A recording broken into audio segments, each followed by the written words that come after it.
Hello, everybody. This is Elizabeth Farah again with WorldNetDaily, and today we have an extraordinary guest, Robert Spencer. He's just one of my favorites. I have many, many of his books.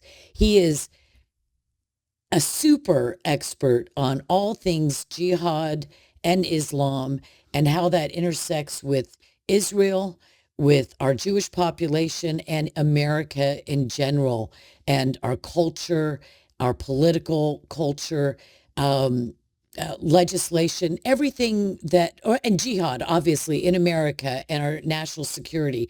So, Robert, I cannot wait. We have so many things to talk about, and I thank you for joining me today. Thank you. Great to be here. Well, the series that I'm doing right now is called Kamala's America, The Nightmare Scenarios. And I asked you about yours. And why don't we just jump right into that and we can branch out wherever we want to go? Okay. So, what's your nightmare scenario if Kamala Harris and Tim Walz, uh, which is just almost an impossibility for me to think of. If they took this election, however they do that, and Kamala is behind that big desk in the Oval Office, what do we have to look forward to that is on your top list of nightmare scenarios? Well, of course, the border will not be closed and jihad terrorists will continue to enter the country. Meanwhile, we will no longer be able to discuss it. We won't be able to have the discussion we're having now because she will outlaw that. We heard Hillary Clinton say it the other day that there has to be regulation of the social media giants or else we'll lose total control. And they have to have total Don't forget John control. Kerry. John Yeah, Kerry says the problem is social media and free speech. He exactly. actually, that was all part of it. And he says that something about crushing it or just, I don't have the quote in front of me, Biggest obstacle, he said, is the biggest for obstacle. you to accomplish. And then you Yeah. have Doug Emhoff, the second gentleman, who will be the first gentleman. And he said a few months ago that the administration was in the final stages of developing a program to stamp out Islamophobia. And so we can expect that during a Harris-Walz administration that Islamophobia would be outlawed and criminalized. And so you won't be able to say anything about the jihad terrorists crossing the border or any kind of jihad activity. Wait a minute. Okay, this isn't, I'm so embarrassed that I do not know this. You're telling me that Imhoff says that they're in the final stages of putting together a program of some sort to stamp out Islamophobia. That's right. And he's heading it up. And that would be, of course, directly against the freedom of speech, but that's no surprise. They hate the freedom of speech. And all they really need is a Supreme Court majority to make the First Amendment a completely dead letter by hedging it around with all kinds of official exceptions for hate speech and so on, these spurious and subjective concepts that nonetheless would destroy Americans' ability to dissent from the line that the government wants us to take. And the bureaucratic state will just initiate regulations that are truly laws, which we now know that there's the I don't know if it's the government accounting office or whichever research arm for Congress says that they cannot count the number of laws are uncountable, and if you include regulations with that, it's just we're talking about millions, and so yes, and of course the pack the Supreme Court, and they will retire some, they'll impeach others, eliminate the electoral college, and it's all over. Let's focus first. Oh, and by the way, on freedom of speech, we also have the inestimable Tim Walz when he says that and um, offensive and misinformation offensive speech and misinformation are not covered under the First Amendment, especially when it comes to relating to our government. Yeah. And of course, misinformation is their term for any kind of information they don't want out. The classic example of that being Hunter Biden's laptop that was labeled disinformation by 51 of our chief intelligence officers, including John Brennan, the former head of the CIA, James Clapper, the former head of the National Intelligence Directorate, many, many others. And of course, it was completely authentic, but they said it was fake. It was Russian disinformation. And so we know now from that how this disinformation scam works. And so when Tim Walz says that, he is signaling that what you and I are discussing now and any kind of speech that they don't want out, they will label it misinformation or disinformation and silence it accordingly. Yes, and they also have the new term malinformation, which is true, but it could have a deleterious effect upon some government agency or a member of the government. There you go. And so They that's, created a new word just so that they could attack truth yes. head on. Well, we And know that, this is true, but yeah, it's got to stop. So let's talk about jihad because I haven't, none of my guests have focused on jihad, and that's why I'm so glad to have you here with me. Let's talk about who's coming over the border and what that looks like. well, there have been over 100 people on the terror watch list apprehended during the Biden administration crossing the border. And that's just the people who were caught. Obviously, there's an unknowable number of people on the terror watch list who came across without being caught. And then, of course, there are others because there is a whole category that they have of people at the border called OTMs, other than Mexicans. And the OTMs are to a surprising proportion, surprising percentage of the OTMs are people from Afghanistan, Somalia, Iran, other places that are hotbeds of jihad activity, including places where they could easily come over legally, but they don't want to come over legally, obviously, because they're up to no good. And so they're crossing over. They might not be on a terror watch list, but they're still jihadis who are waiting for their moment once they get into the United States. Every jihadi is not on a terror watch list. Exactly.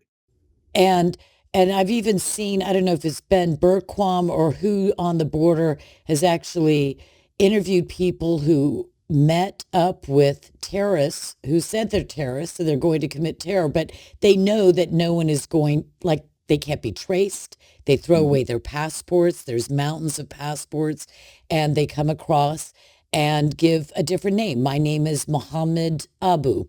Okay, how are they going to trace that? Yeah, it's You know, crazy because there's so many people who well, they see how stupid our agencies are. And so, for example, you were saying we don't know who the terrorists are. It's not like they carry membership cards in Al Qaeda or something like that. And yet they really would have to have something like that for the U.S. government to classify them as such. So if they're people on the terror watch list, then okay, those people you can call terrorists. But otherwise, even if a guy is screaming Allahu Akbar and stabbing random people on the street, if the feds don't find that he's been in touch with jihad groups, then they will not classify that as terrorist activity.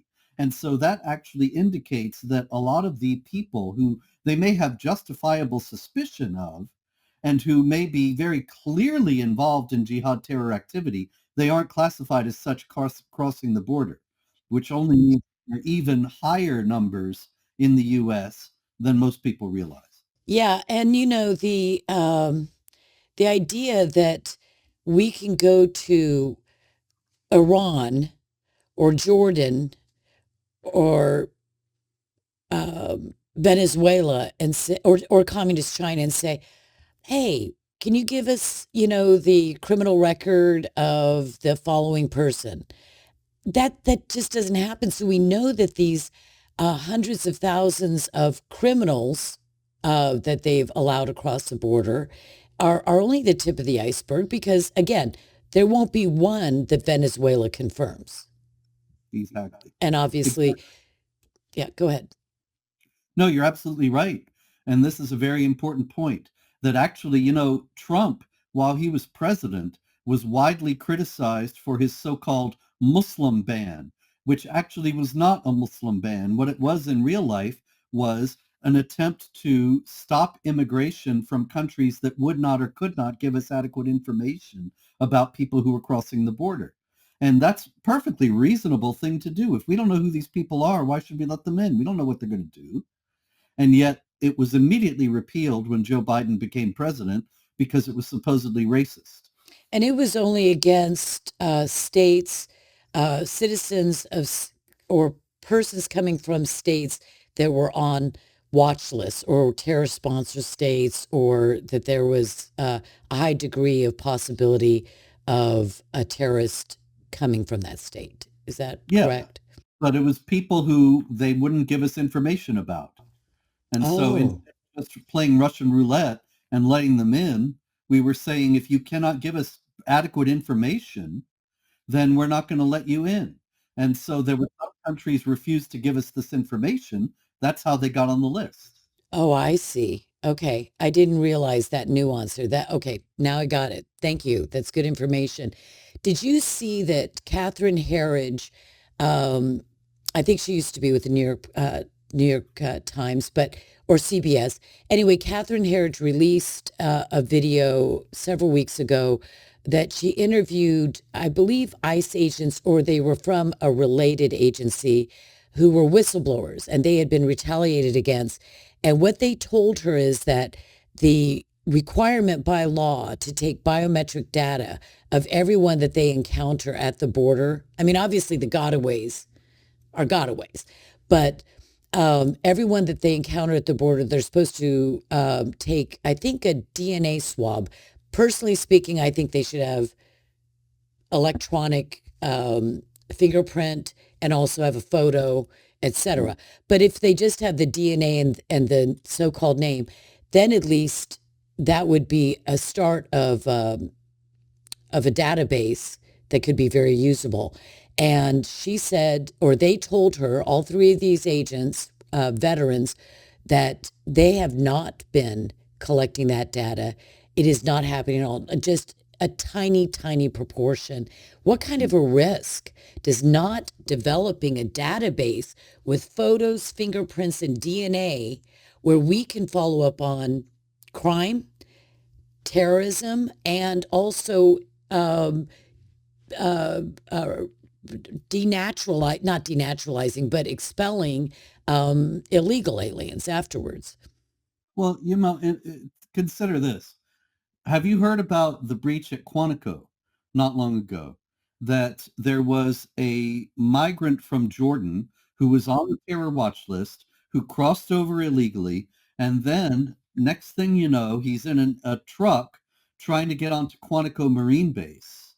And he was stopped and he said, "Oh yeah, I'm an Amazon driver," even though his truck wasn't labeled Amazon and he didn't have any credentials. He's And fishing. yeah, yeah, he was obviously testing the defenses at Quantico, and they actually told him that they weren't going to let him on and to drive over here so they could search his truck, and instead he kept driving to go onto the base, whereupon they activated the vehicle barrier controls that bring these things up from the ground to stop a vehicle that's out of control. And so this was very clearly a terror-related incident, and the Biden administration covered it up completely first. Then when it came out, they said there was nobody on the terror watch list. Then later they admitted also that he was on the terror watch list, but that's never been adequately explained. Now, Quantico is an extremely sensitive installation. It's not just Marines there. It is a lot of U.S. intelligence and very important top secret facilities, and he could have caused catastrophic damage. And this is, you multiply that by the tens of thousands of people coming across the border, hundreds of people that we know of on the terror watch list. We could be looking at 9/11s every week. Okay, let me throw my little scenario past you. What I picture whenever I think of these 100 that were on the terror watch list, or when people say the vast majority of Muslims aren't terrorists or jihadists, and I think, okay, you've got a billion, or I don't know what it's up to now. Say it's a billion. when you think about what 1/10 of 1% of a billion is, I don't have my calculator. I can't do math like that. Um, it is huge. It is millions upon millions. So what you're saying is, sir, whoever I'm talking to, is there are only millions of Islamic jihadists, Islamic supremacists out there that want to first finish up with Israel and then take on the United States. And they're seeding the United States now. And then I have this picture of 50 states. And I don't know that they'll sprinkle themselves around equally to get all 50 states, but I do that mental calculation because I think, do you understand how few terrorists you need in every state to actually affect a catastrophic? It doesn't have to be a 9/11. It doesn't have to be. It's truck bombs, whatever, assassinations, all of that, knife attacks. Um, you need very, very few. What if you only had 100 in every state of the United States? That's a tiny little proportion. Just 100 in every single state in a cell. Is Yeah, that the kind of thing that we should be thinking of? absolutely. And remember, there were 19 hijackers on 9/11. They killed almost 3,000 people. So you're talking about 100 in every state. Just imagine the damage they could do. I don't know how the Patriot Act has helped us or not. I know that I have lots of regrets about my very, very early, immediately after 9/11, I was probably all on board with that. And I have many reservations now. But I don't see how our intelligence agencies, disregarding the vast corruption that we see because of Trump derangement syndrome, I don't see how they can stop them all, even with heightened security. Do you think that we're prepared for what is in store? No, certainly not. Because for one thing, the US government doesn't acknowledge that there is any such thing as Islamic Jihad. And so while they still are tracking Islamic terrorists to some degree, they don't have any idea, and they increasingly have less of an understanding as time goes by of who these people are and what they want and what they're all about, because they're forbidden to study it. The US government's official position is that they are countering what they call violent extremists. Now, that could be anybody, and they've used that. We know That could now. be my neighbor who's mad about how I mowed my lawn or Yeah, trimmed our tree. and that's the whole idea, that they can use that term against anybody. And so we saw the federal government under Joe Biden send people into Catholic churches to track pro-lifers, and also opened terrorism cases against parents who are angry with critical race theory and protesting at school board meetings. And that is the kind of violent extremists they have in mind. Meanwhile, they're dogmatically committed to the fiction and falsehood that Islam is a religion of peace that has nothing to do with terrorism.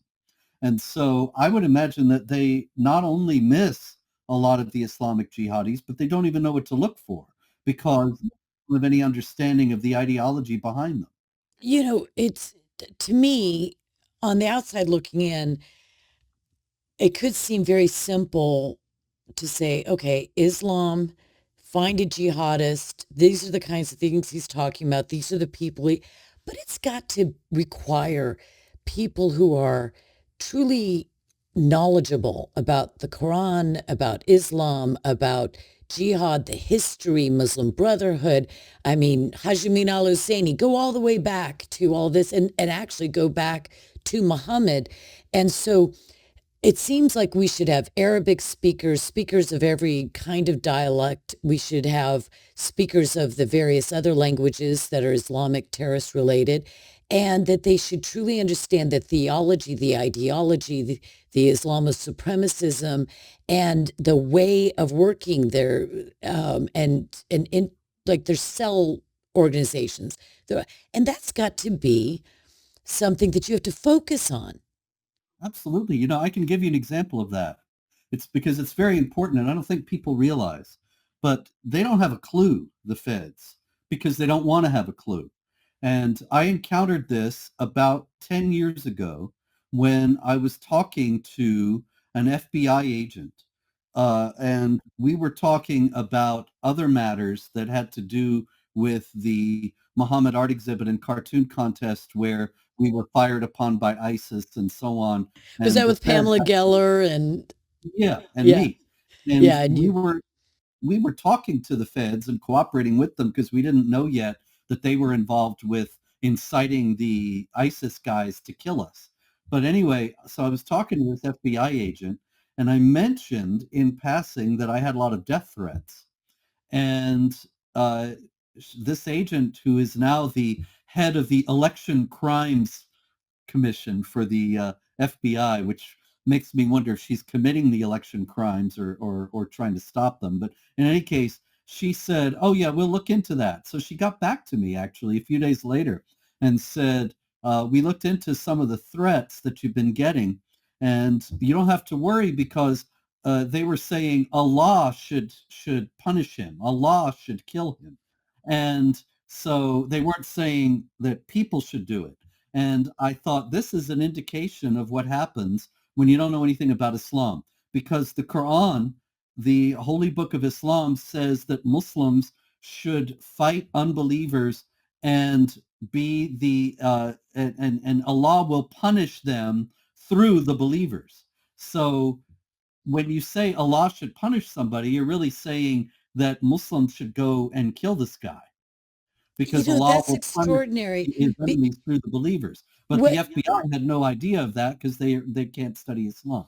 that's like a Christian who knows that when we pray for evil to be thwarted, if we pray that all jihadists in America are found and expelled and sent back to their country of origin, that is not our God. We know that when we're praying for the destruction of evil ends, that God actually has to do it. We're not supposed to take the law into our own hands. That is a Christian, Judeo-Christian doctrine, but that is not a doctrine of Islam. That's right. I mean, the scriptures say, "Vengeance is mine," says the Lord, "I will repay." That's just the opposite of what Islam says, which is fight them and Allah will punish them by your hands, which is chapter 9, verse 14 of the Quran. So Allah executes his punishment on the unbelievers by means of the believers. And so when these believers, they go out and kill infidels, they think they're doing a holy and righteous act and carrying out the punishment of Allah. So when those guys were saying that Allah should put me to death, they were saying this guy is somebody that jihadis ought to target and kill. But the FBI had no idea of that. You know, uh, it, Robert, these FBI agents could sit in a few seminars with you, read some books. I mean, this is not hard stuff to learn. I mean, it's pretty black and white. I've got a bunch of Qurans around here, and I mean, you read it, you get the message loud and clear.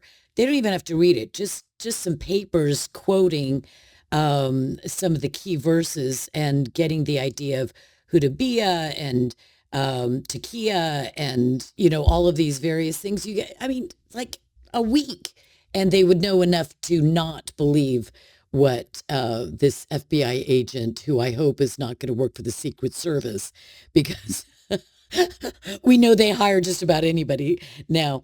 So jihad is in America. Do you believe that if Trump were elected, which I believe he would be in a free and fair election, it would be a landslide, like a Reagan landslide, but or if Kamala and Tim are in office, that we would have in the next 4 years a major event, a major terror event. Yeah, I wouldn't be in the least surprised. Really, either way. I mean, I know that Trump will be tougher on the jihadis, and actually 2017 to 2021 was notably quiet in terms of jihad activity in the US.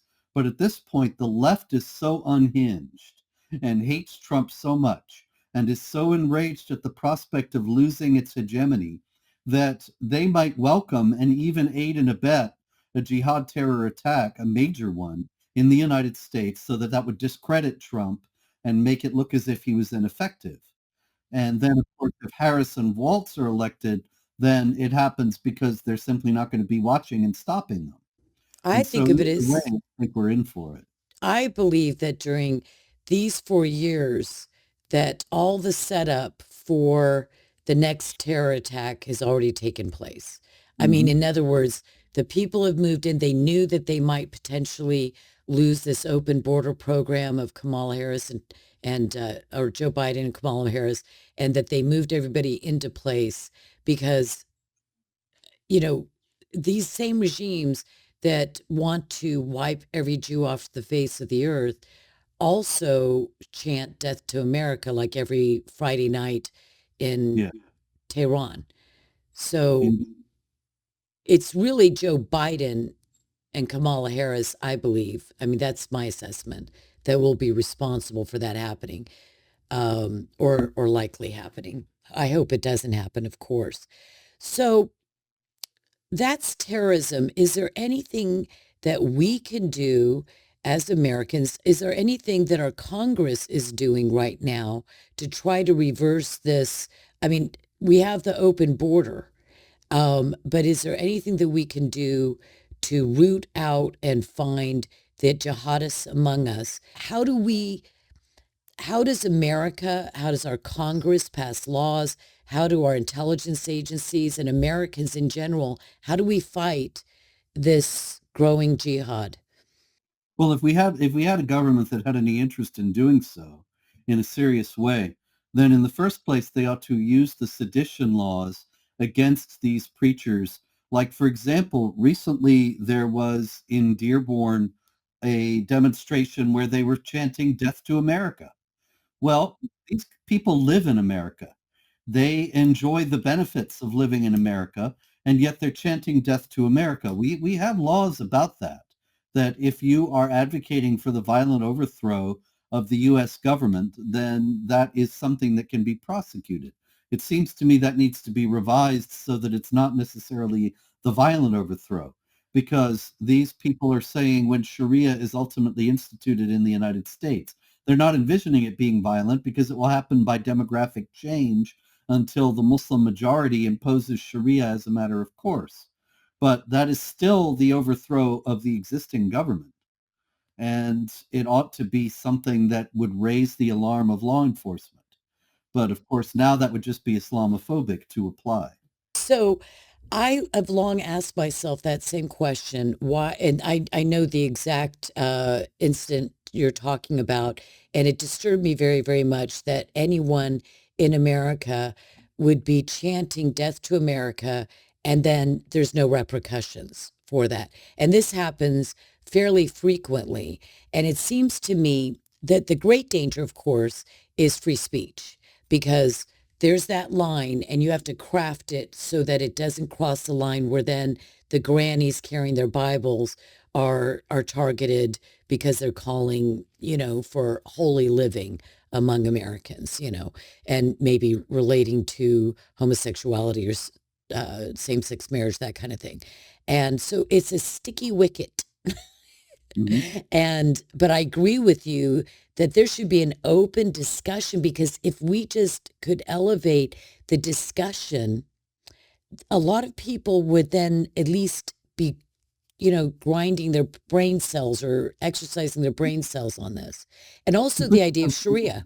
Go discussion ahead. about it could iron out these difficulties and make the distinctions that would need to be made in order to ensure that grannies who are pro-life or are speaking out for traditional values are not prosecuted, while people who are advocating for the radical replacement of the American political system and the transformation of American society such that women are wearing the burqa or hijab at very least, and we are executing the homosexuals instead of saying this is not behavior we approve of, and so on, then that's a discussion that we ought to have in a sane body politic. But right now, even that's not possible.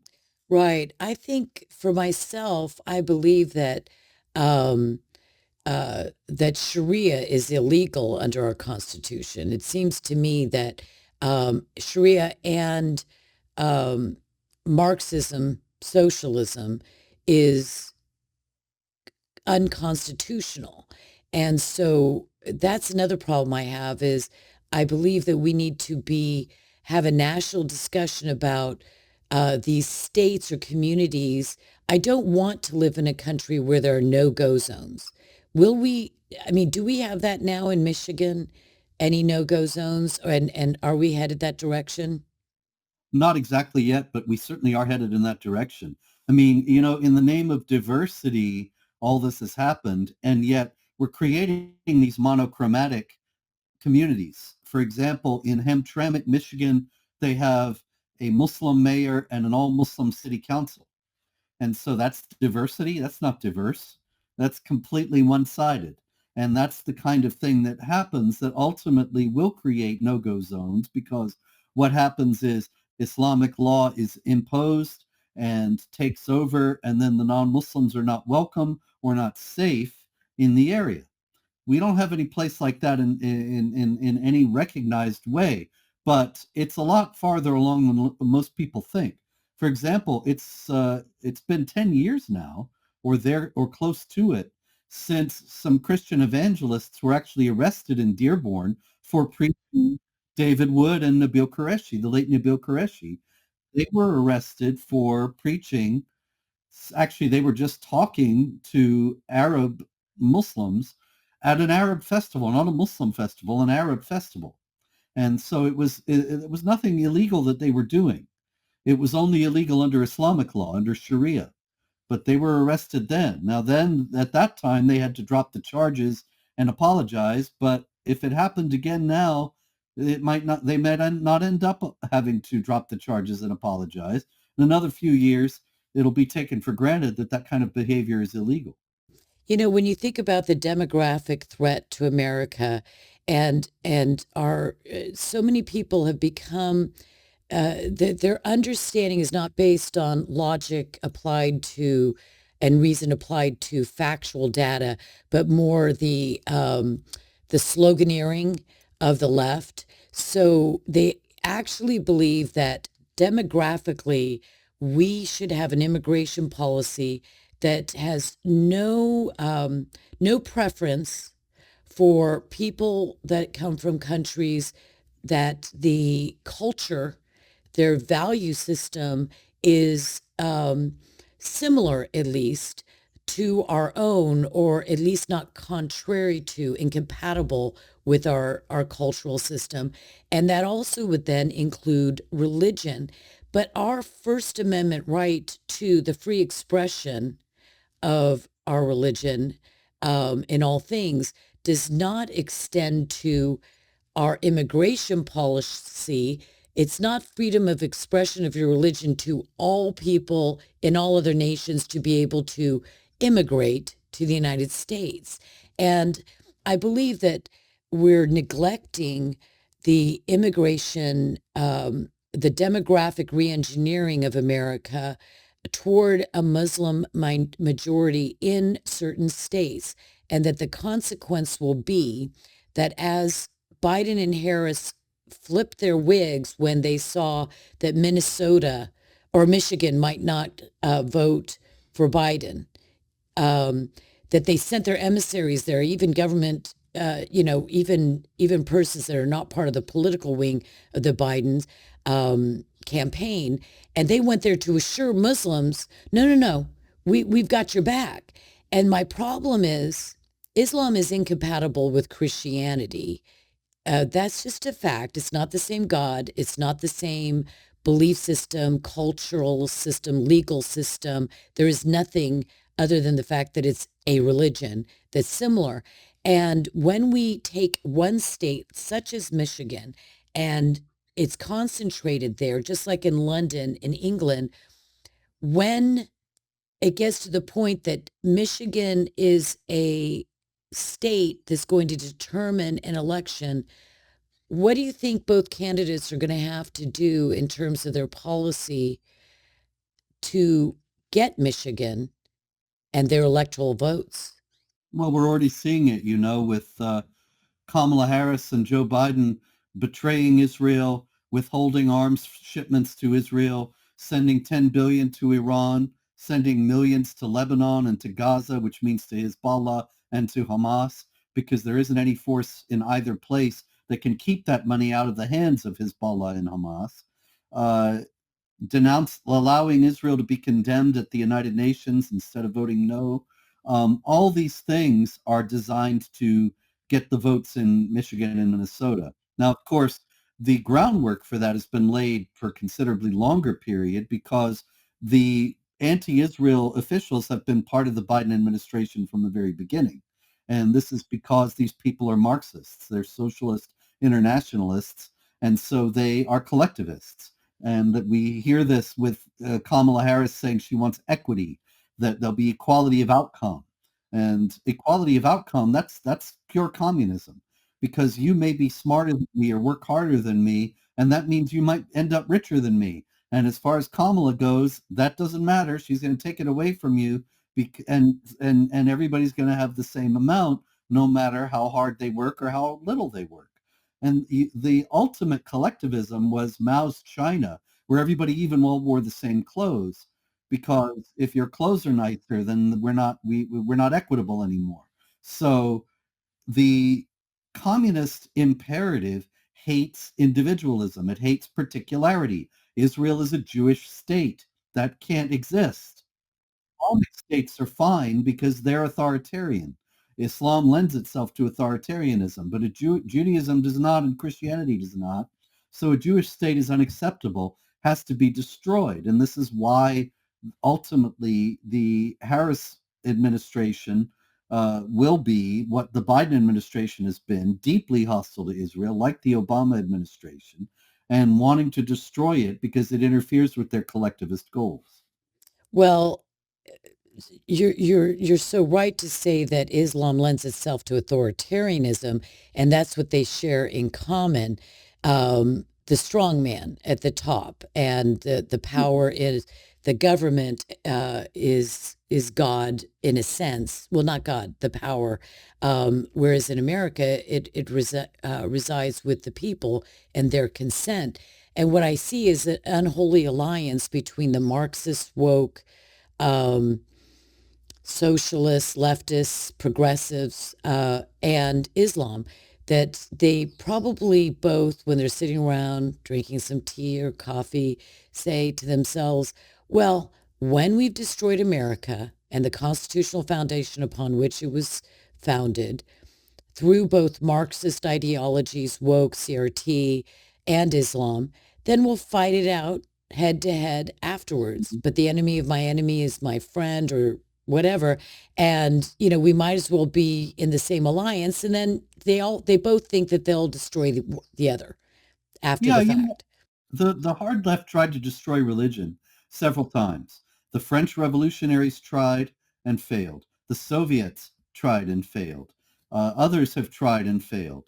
And so I think that they're trying a different way this time, that instead of stamping out religion, they're going to make it all Islamic because of exactly what we're saying. Islam lends itself to authoritarianism. It inculcates blind obedience to the ruler. Muhammad said, obey your ruler even if he is an Ethiopian with a head like a raisin. I remember that verse Yeah, or and that. people quote that to say, look what a racist he was. That's a perfectly valid point. But I think more important than that even is that he was an authoritarian. He saying, obey your ruler no matter what, even if he's some outlandish character.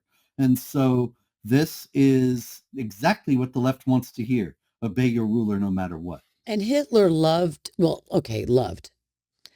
Hitler was a He was a nuanced racist, no, I'm person. sure. He despised the weakness of Jesus and Christianity and Judeo-Christian, ethics, but he aligned himself for strategic reasons. But I think he did say, I don't have the quote by heart, but he said something. Oh, if only um, the Muslims or Islam had been the dominant religion that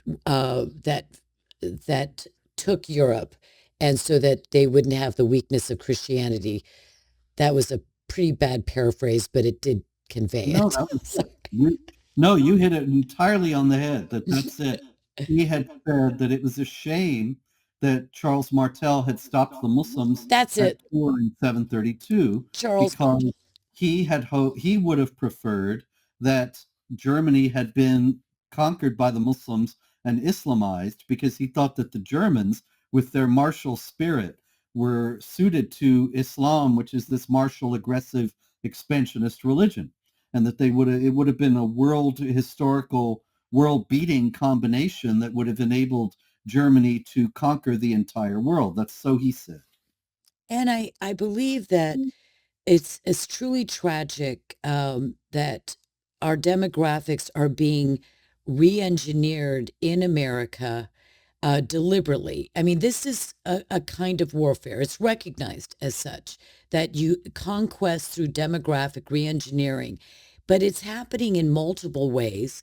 And when you think about it, it used to be that white America was obviously the majority, particularly Anglo-Saxon Protestant, but that's not the point. And then Black America was growing up to a certain point in its proportion. So it was our nation was pretty much black and white. We did not have a large Hispanic. It was almost this much Hispanic. And this is no offense to my Hispanic friends, okay? But I'm talking about the re-engineering of a nation. And I don't think Mexicans would like to be 50% Chinese in the next 50 years. Why? Because they want to have a Mexico, not a Chinexico, right? They want to retain their culture. I don't want two Mexicos. I'm just, I want an America. And so we start off black and white. Blacks were increasing in their proportion of the population to a certain degree. And then in the 60s, there was a massive push for some reason, and I was probably corporate at that time, for low wage workers. And suddenly, Hispanics, which were less than half of the population percentage as blacks, became double. So now blacks are third down. And I hate making things about race because I hate that whole conversation. But I'm thinking about Black America that is going to shrink and shrink and shrink until finally it is politically irrelevant as a voting bloc. And then it's gone. You can't recapture that. And I also think of my Jewish friends, and this is nothing against Muslims, but Judeo-Christianity is the religious foundation. Moses is in the Supreme Court. It's not Muhammad. It's not Allah. And I do not want Islam to become a major Understood. dominant factor in our culture and in our politics. But by 2050,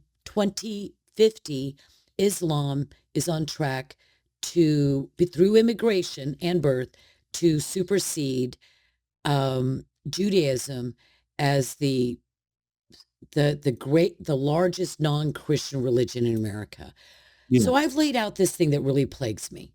What do you think about my plague, my worry? Well, no, I think you're absolutely right. In the first place, I think Muhammad is actually there in the Supreme Court or Congress, wherever they have statues of great lawgivers. But the Council on American Islamic Relations has actually complained about that more than once and wants that statue gone, because they don't care that Muhammad is actually being honored there. They don't like that he's being represented because they're against statues, representations of the human form.